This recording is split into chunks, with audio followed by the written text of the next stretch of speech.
Assalamualaikum warahmatullahi wabarakatuh. Perkenalkan, nama saya Dea Lestari dari Sekolah Vokasi IPB, Program Studi Komunikasi. Di sini saya bersama narasumber saya. Bapak boleh perkenalan dulu, Pak? Boleh. Waalaikumsalam warahmatullahi wabarakatuh. Nama saya Iwan dari Sukabumi. Ya, Bapak asal dari Cina ya, Pak? Ya, betul. Ya, oke. Jadi tujuan saya menghubungi Bapak itu untuk mewawancarai tentang gegar budaya nih, Pak.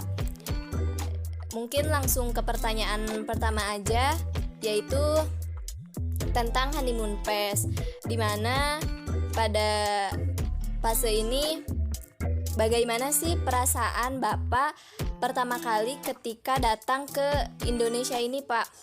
Apakah merasa senang atau bagaimana? Perasaan saya pertama kali ke Indonesia ya senang sekali lah. Indonesia ini kan negara yang cukup bagus ya, penduduknya ramah, cukup baik. Ya cukup senang lah. Oke. Terus pertanyaan yang kedua itu, Bapak mengalami fase perasaan terkejut tidak ketika berhadapan dengan kebudayaan baru yang ada di Indonesia ini, Pak? Ya memang perbedaan itu ya agak sedikit aneh juga lah, tapi ya tidak terkejut betul lah. Ya contohnya, Karena kan masih sama Asianya ya. contoh perbedaan kebudayaannya itu apa saja sih, Pak? Misalkan di Cina itu kayak gini, di Indonesia itu kayak gini, gimana, Pak? Perbedaannya ya kalau di Cina itu kan biasanya ya hanya perayaan tertentu, kalau misalnya seperti Imlek, Cap Gome, lalu ada bancangan, lalu di sana kan banyak agamanya, itu kan agama bukan Islam ya, jadi kelenteng, jadi budayanya itu ya seperti itu aja lah. Jadi sebenarnya ya nggak terlalu beda jauh sih ya, karena kan sama-sama Asianya juga ya, hanya itu aja. Untuk dari makanan sendiri mungkin lebih berbeda nggak sih, Pak? Makanannya ya agak berbeda ya. Contohnya kalau di Indonesia, kalau di sana ya sebenarnya di Cina nasi goreng juga ada, bakso goreng. Oh, ada. Hanya itunya aja, hanya bahan-bahannya aja yang agak berbeda. Tapi biasanya Baik. ya kalau di daerah tertentu aja yang berbeda. Seperti nasi goreng, mie goreng ya semua rata-rata hampir sama lah. Baik. Untuk pertanyaan selanjutnya, Cuma lebih enak ya, gimana? Oke. Untuk pertanyaan selanjutnya ya, Pak. Dari perbedaan tersebut, bagaimana Bapak menyesuaikannya dengan di Indonesia ini, Pak? Menyesuaikan perbedaan Cina dan Indonesia itu. Yang dimaksud perbedaan bagaimana ini maksudnya?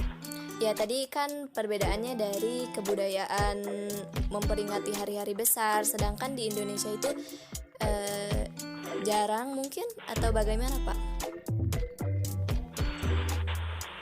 Ya yang penting kita harus berprinsip, berprasangka semua itu baik lah. Jadi kita harus bisa beradaptasi. Ya kalau seperti perbedaan agama, kalau di sana kan agamanya banyak agama Konghucu yang Islam juga ada. Tapi kalau di sini kan rata-rata kebanyakan Islam. Jadi kalau untuk kebudayaan memang agak beda. Cuma menyikapi kebudayaan itu ya kita harus bisa beradaptasi. Ya harus belajar bisa mengerti lah. Saya rasa nggak terlalu berat dalam hal itu. Jadi dari kitanya aja harus terbuka ya, Pak, untuk memahami kebudayaan tersebut. Ya betul, harus terbuka. Cuma kita nggak boleh Oh, ini buku budaya ya. Bismillahirrahmanirrahim. Assalamualaikum warahmatullahi wabarakatuh. Perkenalkan, nama saya Dea Lestari dari Sekolah Vokasi IPB jurusan Komunikasi bersama narasumber saya yaitu Kak Regan. Nah, Kak Regan sendiri boleh perkenalkan diri Kak Regan dulu nih, Kak. Oke, halo, assalamualaikum warahmatullahi wabarakatuh. Perkenalkan, nama saya Regan Juwana. Saya berasal dari dari Sukabumi, asal Sukabumi. Dan sekarang saya ada di Bogor. Saya dari IPB juga dan dari program studi paramedik veteriner. Ya. Baik Kak, jadi tujuan saya menghubungi kakak itu saya akan mewawancarai tentang gegar budaya.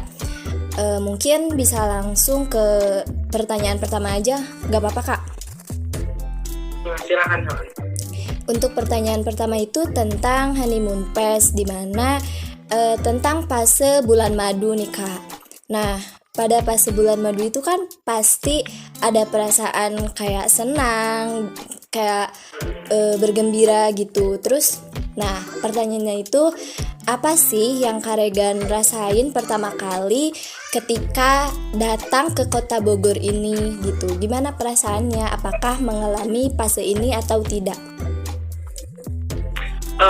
Tentunya ada ya perasaan seneng gitu pas pertama kali pindah dari Sukabumi ke Bogor, kayak seneng sama suasana baru, terus lingkungan baru, terus teman-teman baru juga gitu, terus kayak ngerasa lebih bebas gitu, kayak bisa ngekos, terus bisa mandiri, ya intinya seneng lah gitu, ada lingkungan baru, teman baru, dan suasana baru gitu.